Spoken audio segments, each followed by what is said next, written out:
Saint Patrick was enslaved at 16. What he did next will leave you speechless. There's a moment nobody talks about. Not in the parades, not in the church services, not in the documentaries.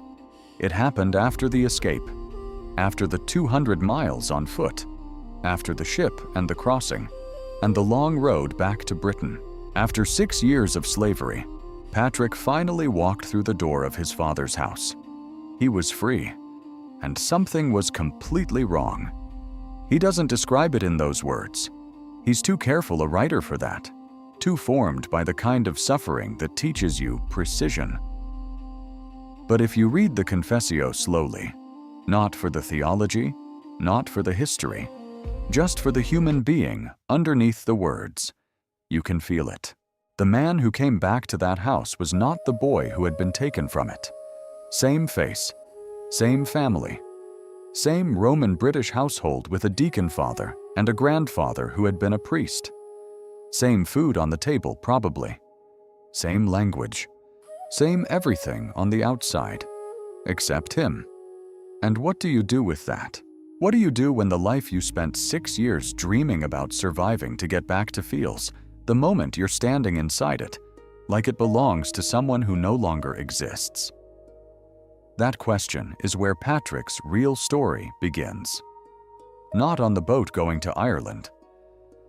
On the morning he woke up in Britain, free, and realized that freedom had not solved the problem he was actually carrying. Most people think Patrick's story is about endurance, about surviving the unsurvivable, about a teenager who got taken from everything and came back stronger. And that's true, as far as it goes. But it doesn't go far enough. Because the survival isn't the point. The survival is just the setup. The real question Patrick's life is answering is this: when everything that told you who you were gets stripped away, what's left? And what do you do with it? That question is going to follow us through this entire piece. And the answer, when we finally get there, is going to reframe something you thought you already understood about your own life. But first, Britain in the late 4th century. Let's get inside the world Patrick was born into, because it matters more than most people realize. Patrick's family were Romano-British, Roman citizens living in Britain during the slow unraveling of Roman imperial control over the island. His father Calpurnius was a deacon and also a local official, a decurion, a civic administrator. His grandfather Potitus had been a priest. Christianity was in this family's professional life, which is actually a little complicated when you think about it. In the 4th century, after Constantine, being a church official was not purely a spiritual vocation. It carried civic weight, tax implications, social standing. Patrick grew up in a household where faith and function were probably mixed together in ways that made it hard to tell which was which. He says this himself in the Confessio. He says that before his capture, he did not yet know the true God. He's not being falsely modest. He's being precise. He knew the name. He knew the rituals. He knew what his father and grandfather did on Sundays.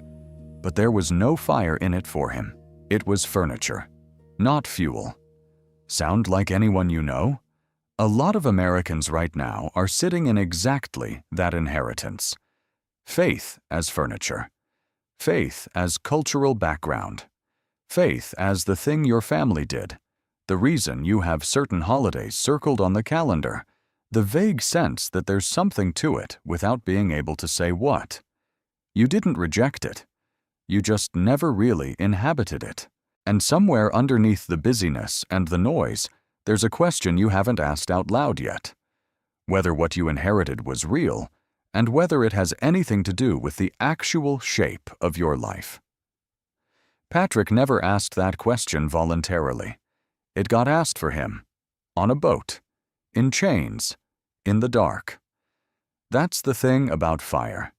You don't summon it. It finds the fuel it needs, and it takes. Hold on to that image. Fire is going to matter a lot before we're done here. When Irish raiders came to the western coast of Britain, and they came regularly in this period, the late 4th century, when Roman military protection was being stretched thin and then pulled back, they weren't primarily looking for religious targets.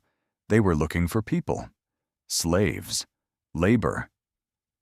Patrick was 16, the son of a local official, almost certainly part of a group of people taken in a single raid. The Confessio mentions that thousands were taken with him. This was organized, industrial almost. The slave economy of early medieval Ireland ran on raids like this. He was taken to the northwest of Ireland, to a place most scholars identify as the area of County Mayo or County Antrim. There's actually debate about which mountain he served on, Slemish in the northeast or Croagh Patrick in the west. Either way, he was given to a man named Miliwick, set to tending sheep and pigs, and left to the silence. 6 years. Think about that number. You are 16 years old. You're someone's property. You speak enough Irish to receive commands, but not enough to build relationships. The landscape around you is nothing like the ordered, half-Romanized countryside you grew up in.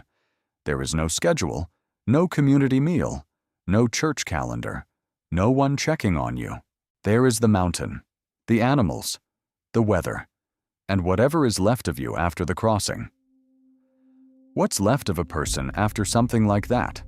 Patrick tells us. Not in abstract terms, in the specific language of a man who went through it and came out the other side still able to speak about it honestly. He says, prayer happened, not as a decision, not as a spiritual practice he chose to adopt. It happened to him the way breathing happens, because the alternative was to stop. 100 times a day, he writes, sometimes more at night.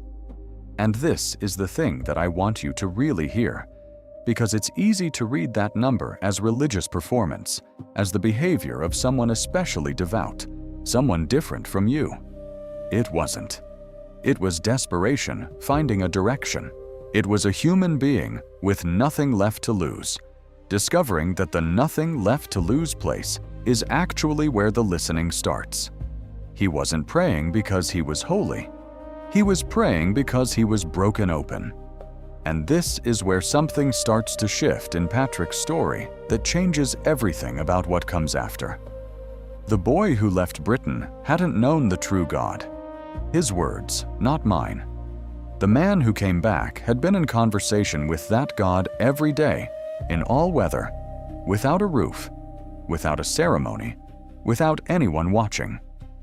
6 years of that. 6 years of a faith that had no audience, no reward, no social benefit. Just a man and whatever he kept reaching toward in the dark. That kind of faith is a different substance than the inherited kind. It burns differently. It holds differently. It doesn't depend on conditions staying right. And here's the question I want to leave open right now, because we'll come back to it at the end. What was Patrick actually becoming during those 6 years? Not just spiritually, strategically. What was being built in him without his knowledge, without his consent, in a place that had been designed to destroy him? Because when we answer that, we understand why what he did next wasn't just courageous, it was almost inevitable. The escape is almost too cinematic to believe, except that Patrick tells it plainly, without drama. A voice in a dream. Your ship is ready. He runs. 200 miles. He gets to a port he's never been to, finds a ship that's preparing to leave, is initially refused by the captain, then accepted. The ship crosses, spends 28 days traveling through wilderness. Scholars debate whether this was Britain or Gaul. The crew nearly starves, Patrick prays. Food appears in the form of a wild boar herd. The crew takes notice. He eventually makes it back to his family. And here we are, back at that door. Back at that moment when the free man stands in his father's house and something doesn't fit. Patrick was changed. The world he came back to hadn't moved. He had, and the distance between where he was and where the people around him were, comfortable, Roman Christian in the furniture sense, managing their civic responsibilities and their social calendars. That distance must have been disorienting in a way that's actually hard to put into words. Have you ever come back from something? Not a trip, something real, something that cost you, and found that the people you loved most were still having conversations that felt like they were from another lifetime? Not because anything was wrong with them, just because you were standing in a different place now, looking at everything through different glass? That's one of the loneliest feelings available to a human being. And it's not the loneliness of being without people. It's the loneliness of being changed in a way that can't be fully explained to people who weren't there. Patrick sat with that. He trained. He was eventually ordained, though the path was contested, and there's a whole history of church politics around his mission that we need to get into, because it's more honest and more interesting than the sanitized version. But before any of that, there were the dreams. The second great dream of Patrick's life comes after he's back in Britain. A man named Victoricus arrives in his sleep, carrying letters from Ireland. One of them is for Patrick. He begins to read and hears the voices of the Irish people, the people who enslaved him, calling out, "Come and walk among us again." Again. That word. Not come for the first time. Again. As if the 6 years of captivity had established a connection that was now pulling in the other direction. And Patrick wept. He says so directly, not from fear, not from reluctance alone. He wept because the call was real, and he knew it was real, and he knew what it was going to cost. Here's something worth sitting with. The Irish people in that dream didn't call him by his Roman name. They called him Holy Boy. The people who had bought and sold him were, in his dream, calling him holy. The same landscape that had been a prison was now calling him home. Not his first home, a truer one. What does that tell you about the relationship between suffering and identity? What does it tell you about the possibility that the place that breaks you might also be the place that actually knows you? I'm not romanticizing slavery. Patrick didn't either. He called it a punishment in the same breath he called it a gift. And that tension, both things true at the same time, is the most honest theological statement in the entire Confessio. He never pretended it was fine. He never reframed it into something clean. He held the darkness and the grace together without resolving the tension, because that tension was the truth. Most of us have been taught that healing means the wound goes away.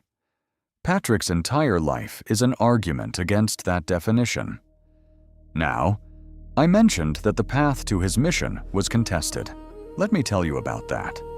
Because this part of Patrick's story is the one that speaks most directly to people who have been told, at some critical moment, that they don't have what it takes.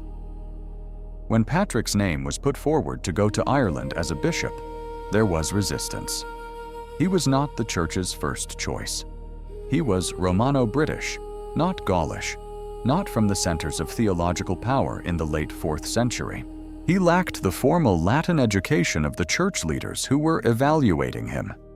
And then, and this is the part he writes about with the most visible pain in the entire document, a close friend betrayed him. This was someone Patrick had confided in decades earlier. A man he trusted. Patrick had told him, in private, about a sin he had committed as an adolescent, before his capture, before any of his spiritual formation had happened. A youthful failure he carried with him. And when Patrick's detractors needed ammunition, when they were building a case for why he should be passed over, why someone more polished and theologically credentialed should go to Ireland instead, this friend went to them, handed them the secret, used it. Patrick was probably 60 when he wrote about it. The wound was still there in the words. Not rage, something quieter than rage. The specific grief of discovering that someone you loved thought so little of you that they would trade your confidence for their own convenience. He wrote the Confessio partly in response to this, not to defend himself with argument, to tell the truth, to put his actual story on record in his own voice, unfiltered, before other people's versions of him became the only versions that survived. He says explicitly, "I am not going to be silent about the grace that was given to me in the land of my captivity." That sentence, read it slowly. He doesn't say, "I am not going to be silent about what I accomplished." He says, "I am not going to be silent about the grace that was given to me in the worst place I ever was." That is the whole theology in one line. Not his achievement, not his courage.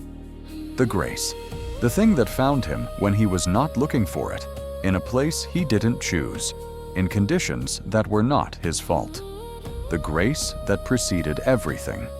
The grace that made everything else possible. Patrick's mission in Ireland lasted, depending on which historical reconstruction you follow, somewhere between 20 and 30 years. He operated primarily in the west and north of the island, areas that later tradition associates closely with his ministry. He baptized thousands, ordained local men and women into ministry, established communities, wrote letters, defended converts who were attacked, publicly confronted a British warlord named Caroticus, who had raided Ireland and murdered and enslaved newly baptized Christians. That letter, the Epistola, is the other document we have in Patrick's own hand, and it is incandescent with fury. The same man who wrote with such personal vulnerability in the Confessio wrote to Caroticus in a white-hot rage that reads, even across 16 centuries, like someone who has been pushed past the point of careful language. He was not a gentle saint. He was a whole person. And the range of him, from the raw vulnerability of the Confessio to the righteous fury of the Epistola, tells you something important about what authentic faith actually looks like. It doesn't flatten you. It doesn't make you smooth and mild and permanently at peace. It makes you more fully whatever you actually are, more capable of love, more capable of outrage, more present to the full spectrum of what's happening. Patrick felt everything, and he kept going anyway. Now here's something I want to bring in that most people never connect to Patrick's story because it's theological and it sounds academic, but it's actually the key to understanding why the Celtic Christianity he helped establish was so distinctive, and why it still resonates for people today who have given up on more institutional versions of faith. During Patrick's lifetime, one of the most significant theological controversies in Western Christianity was raging around a British monk named Pelagius. Pelagius taught, roughly, that human beings had the natural capacity to choose good, that grace was a kind of assistance to that natural capacity rather than its source. Rome, and Augustine in particular, pushed back hard. The Council of Carthage condemned Pelagian teaching in 418. Human beings could not, on their own, choose their way to God. Grace was not a supplement to human effort. It was the whole engine. Patrick never mentions Pelagius by name in his writings, but every line of the Confessio is an embodied argument on Augustine's side. Patrick did not find God. He was found. He did not choose his way into prayer. He was driven there by desperation. The grace that reached him on that mountain in Ireland was not a reward for effort or moral quality. It was given to a scared, lax, nominally Christian teenager who, by his own account, had done nothing to deserve it. He knew this. It was the foundation of everything.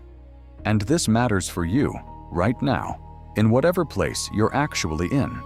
Because the Pelagian idea, the idea that spiritual transformation is primarily a project of self-improvement, a matter of trying hard enough, choosing better, getting your act together, is everywhere in modern American life.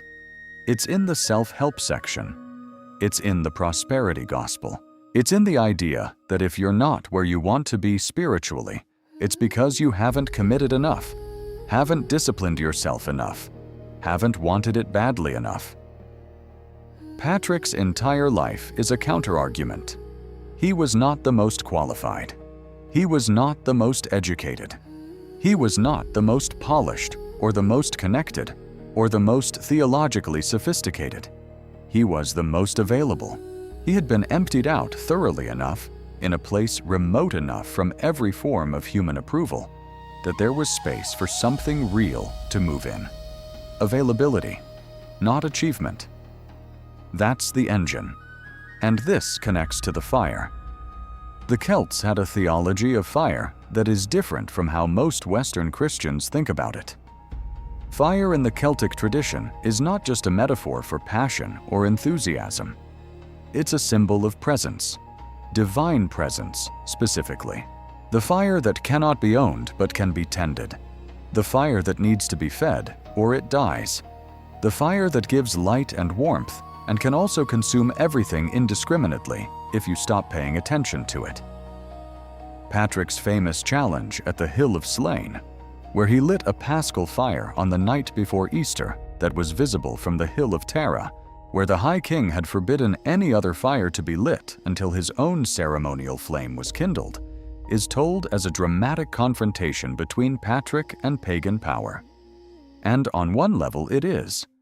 But on a deeper level, it's a statement about fire itself, about who has the authority to light it, about what it means to carry a flame into a place that didn't ask for it and doesn't want it, and yet cannot look away from it. That fire on Slain was seen from miles away. The king sent people to put it out.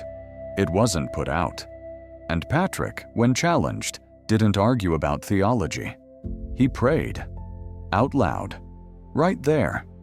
And the Confessio and later tradition both record that what followed changed the conversation entirely. There's a version of courage that announces itself. That makes speeches. That confronts power with better arguments and stronger data. And then there's the kind of courage that just keeps the fire burning and lets the fire speak for itself. Patrick was the second kind. This is where I want to come back to the question I left open earlier.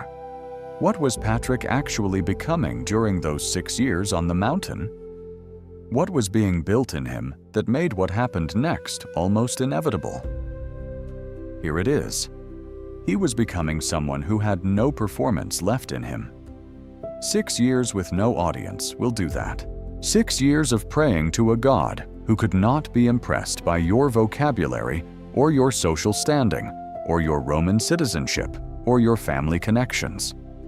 6 years of weather and animals and silence and the slow discovery that the things you thought were you, your status, your name, your future, your plans, were not, in fact, you. They were things you had, and things can be taken. What can't be taken is the thing that remains when everything else has been removed. Patrick discovered that thing on the mountain. He didn't have a name for it yet, not the theological name, but he knew what it felt like. It felt like the only fire left in the cold. It felt like the one thing that was still standing when everything the world had said about who he was had been stripped away.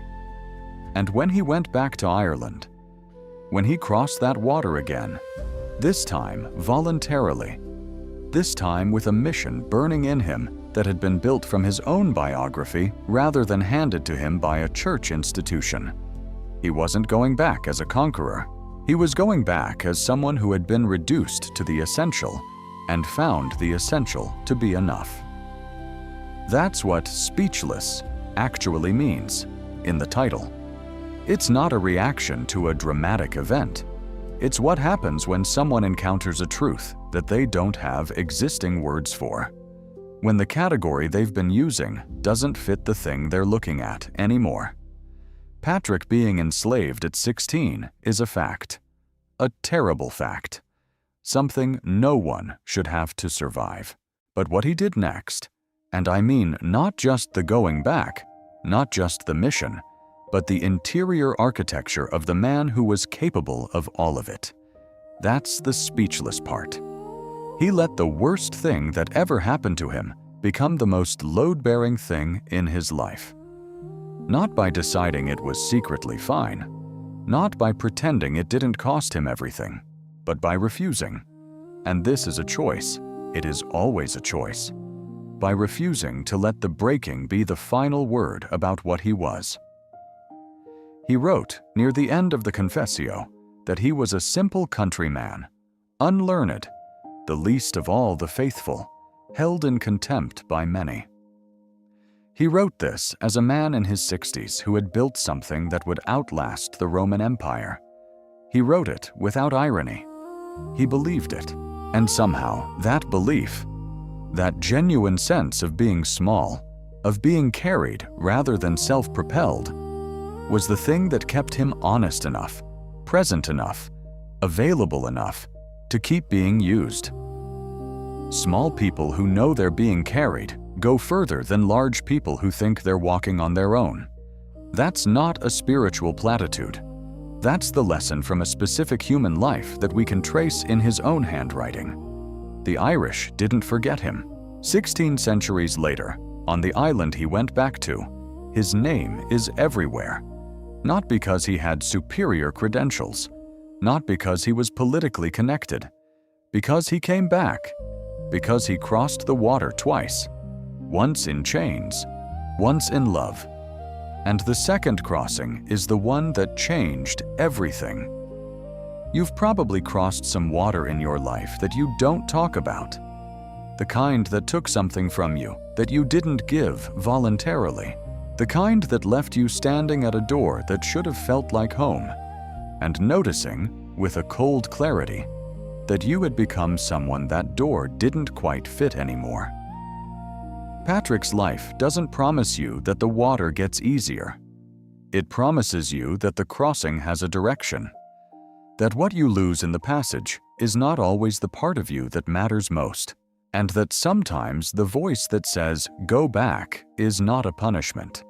Sometimes it's the thing you've actually been being prepared for the whole time. The fire on the hill of slain is still burning. It never went out. The question isn't whether you can see it from where you are. The question is whether you're willing to light your own. Lord, I'll be straight with you. There have been moments I thought the taking was the whole story, that what was stripped from me was proof of something, of my smallness, my unworthiness, the gap between who I said I was and what I actually had to offer. I've sat in that story longer than I should have. Today, I'm asking for what Patrick found on the mountain, not the freedom from suffering, just the clarity inside it. Teach me what I'm becoming in the hard place, because if all of this is load-bearing, I want to carry it right. Show me the crossing. I'll take it from there. Amen.